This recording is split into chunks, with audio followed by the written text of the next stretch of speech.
Bonjour, je m'appelle Raphaël, je travaille chez Air Liquide dans la direction technique de l'hydrogène et je travaille dans le groupe depuis 2017. J'ai rejoint le groupe Air Liquide parce qu'en sortie d'école, on m'a proposé un poste pour créer une petite équipe de recherche dans la cellule d'innovation du groupe et ça m'a grandement motivé. Et également pour les gens que j'ai pu rencontrer lors de mon stage de fin d'études qui a été une première porte d'entrée vers le groupe avec des expertises tout à fait différentes pour découvrir tous les métiers de l'industrie.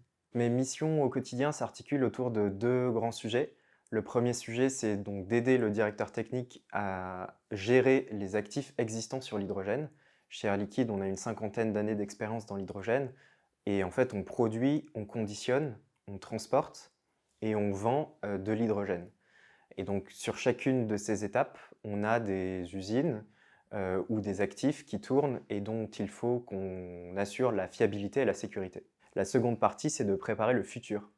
En fait, on doit faire des choix technologiques pour chacune de ces briques, pour chacune de ces étapes, pour préparer les années qui viennent, préparer les investissements et accélérer justement dans la décarbonation de tous ces usages. Ce qui me passionne là-dedans, c'est que c'est vraiment très concret et on voit vraiment la complexité, mais aussi l'accélération de ces projets au quotidien. Et ça me plaît de participer à cette initiative. Alors les enjeux chez Air Liquide pour l'hydrogène sont assez simples. Le premier, c'est de décarboner la production d'hydrogène. Donc ça passe par l'électrolyse, notamment avec de l'électricité bas carbone. Ça passe également par de la capture de CO2 et son stockage. Deuxième enjeu très important, c'est de pouvoir monter à l'échelle pour atteindre les ambitions hydrogène pour décarboner les usages.